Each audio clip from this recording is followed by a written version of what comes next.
The orcas have revived the dead trend of the salmon hat. They're wearing fish on their heads again. For anybody who does not know about this, in 1987, orcas decided around the world that it was fashionable to wear salmon on their heads. It is the only time in the history of recorded animal biology that a fashion trend has taken place in something other than humans. And it was for one summer, all these orcas were wearing dead salmon on their heads as hats. And it was super popular. And then all of a sudden, it came back last week. Out of nowhere. Some 36 years later. And they don't know whether or not it's a new trend, or they don't know if it's the old orcas that are just saying, you know what I miss? Salmon hats. Let's bring salmon hats back. We could definitely afford to wear more salmon on our heads. It's incredible. It's incredible. It's my favorite weird fact ever, I think. I also love orcas because they keep killing billionaires. So they have a very special place in my heart. Going around sinking yachts around the world. They are our allies. And I want to buy a salmon colored hat just in a show of solidarity with our orca friends. Wonder what brings it about. Nobody knows. That's the funny part. Nobody has any clue why this happens, but it's so good. Do you know that whales have songs that get popular, spread all over the ocean, divided by species? And then next summer, it's no longer fashionable and new songs will take over. I believe that for sure. Moose is an important part of orca diet. They just wander out, get trapped on an ice floe, have the whole ice floe get eaten. Moose, they're so dumb. Orcas are great. I really like orcas. I really like everything about them. They're very funny. They're very foolish. And this is just the most amazing fashion thing in the world. Did not know the second. Didn't know about moose. No. I did know about the songs. I don't know. It's so fascinating to me. These guys are living their whole other life, their whole other society under the water. Moose like algae and orca like moose. They eat the seaweed and the orcas eat them. Yo, that's badass. I imagine that must mean that orcas are coming up and practically beaching themselves to grab a moose and pull it underwater, which is crazy. That's crazy to think about. Waterproof is your average carport. That's a fancy word for trunk? Carport? Or is it carport a fancy word for garage? I love this term. I'm obsessed with it right now. Garage. Okay. A carport.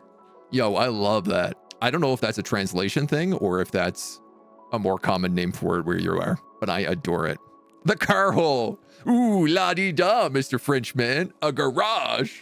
We just call it a car hole. Carport's an open air garage, basically a roof with no walls. A tent, I guess. Now I gotta Google carport. Wow. You ever just live in a place where things don't exist? And then you learn about them and you're like, wow, that makes sense. I mean, like, why not? We don't really have these. This is new to me. I'm learning something new right now, which is that you can build wooden tents for your garage. A gazebo. I love it. It's a solid roof. No, we just have garages here. We do have like, I don't know what I would call them. A car tent? No, a car garage tent? Car tent Montreal. We do have these. So these are things people put up in the wintertime here so that they don't get snow in their driveway. And they're hideous and everybody hates them. But you get so much snow in Montreal, you kind of need them in some places. But weirdly enough, where I come from on the East Coast, we don't have these. I had never seen these before until I moved to Montreal. And then these weird things were like really popular here. Never had heard of them. And certainly this, I guess part of me is like, why do you need this? Your car is waterproof. Your car is rainproof, but I guess it must keep your car clean? But like rain kind of cleans your car. Why do you build this? America? Europe? Whoever is to blame for this invention? What's the purpose of this? 2 hours from Canada and you have them here? Look, as I said, yeah, like even just in Canada, like I had never seen those tents before. Where I come from, you just park your car in the driveway. And when it snows, you shovel it out. Or live in a place with no weather. I mean, I guess that's really it, right? Where it doesn't snow a lot, yeah. Mostly keeps bird poop and leaves away. Okay, the bird poop defense is the best part I've heard here. I could get that. I could get not wanting. It does seem like building a roof for your car just so it doesn't get pooped on. It seems a bit excessive, but keeps you safe from gum trees. Oh, yeah. Yeah, those trees that like poop all over the sidewalk. I'm assuming that's what a gum tree is. We have certain trees here that definitely are, they almost drop, they kind of look like blackberries. And there's a certain time of the year where they just cover the street and the sidewalk. And it always becomes a terrible area to park, a terrible area to walk in because it's so slippery on the sidewalk. And actually where I came from, we had this thing called the elm span worm, which were worms, caterpillar type worms that would eat entire trees. And then they would come down on like really long strands and just float in the middle of the street, in the middle of the sidewalk. And they would poop, and they would poop so much. And they would poop all over the sidewalks, and they made the sidewalks really, really dangerous until they eventually went through like something like a 12-year breeding cycle before they died off. And they would eventually they would roll up in the leaves, and then they would become moths. And then we had a crazy moth infestation for years. You still close the tent so the car doesn't freeze over. The car roof doesn't do that. No, I mean, the car still freezes over. The tents don't really provide any warmth to the car. And I don't really think, I can't think of anybody who really closes the car tent. I guess some of them do. Because you want a garage, but you don't have planning permission. HOAs is the real problem. Not step out in the rain if it connects to the door. Yeah, I mean, I can make that for sure. I guess that's a bit of an argument. To me, I'm like, well, it seems like you're really spending a lot of money not to just be a baby and get wet for 5 seconds. But you know what? If you got enough money, well, I guess why get wet? A bird can still sit on the car and poop it. Dude, if a bird wants to come under this roof and sit on your car and poop on top of it, I think that bird has a right.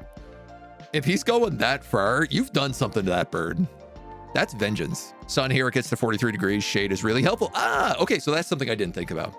I just, as someone who lives somewhere cold all the time, relatively cold all the time, I guess I didn't really think about just the fact that, yeah, definitely in certain places in the South, it gets so hot that you want something like this. Australia has ostriches. You don't want one of those pooping on your car. I mean, fair. I don't even know what an ostrich poop looks like. But I also imagine ostriches aren't flying over cars to poop on them. I also don't think that ostriches can fly. Or they can flutter maybe for short periods. I'm going to be honest. Most of my ostrich knowledge comes from Mega Man X, fighting Overdrive Ostrich. Sorry, Mega Man X2. This is where the bulk of my ostrich knowledge comes from. To me, this is what an ostrich is. And I think I'm pretty correct in that. Looks like one, puts its head underground, runs really fast, maybe flutters a little bit. I think has a wind attack. Probably build a carport for like 2K? Wow, not with the price of lumber nowadays. Suburbs might not have a garage, but they do have a communal carport. Interesting. See, I'm learning a lot here. Looked up for those worried about how they would stop snow. This isn't exactly an issue when you live in the sun. If keeping your car cool is. Yeah, okay. And this is what I mean. Like literally, this is why I guess I've never seen them. But I also never thought about car too hot. I hope ostriches do not poop on cars. And they don't fly. Don't fly at all. Not even a little like jump and then flutter the wings really hard to try and stay afloat for an extra couple of seconds. Like, you know, like the Yoshi. Yeah. Sort of, you know, little flutter kicks. Can they do that? Or do they just run fast? I mean, they're so fat bottomed. I can't imagine, but they're also big. I don't know. They probably got big wings. I'm not a southologist. I don't know about warm things. I don't know about things that live in the areas of the world where it's warm. I live in the snow in an igloo powered by electricity. That electricity probably comes from oil. This is all we got going on up here. Remember flying into Gander on a twin prop plane to visit your grandparents? I've taken a few of those. Not into Gander, but onto the West Coast. Cigar tube planes, I call them. Literally got on a plane. It was just one row of seats on either sides, the twin prop propellers. And before we took off, the pilot just came out and went, you sit over there, you sit over there, you sit over there, and you sit over there. And then looked at it and was like, yeah, that looks about even.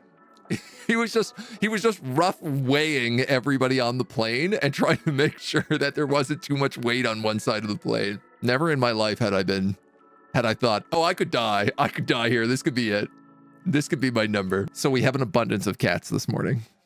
Also, just cats with the greatest faces. Also important to note that orcas are basically the only natural predator of a grown moose. That feels like a made up fact, but I love that it exists. Only admirable trait to have. Look at this. Look at this. Look at this little angel.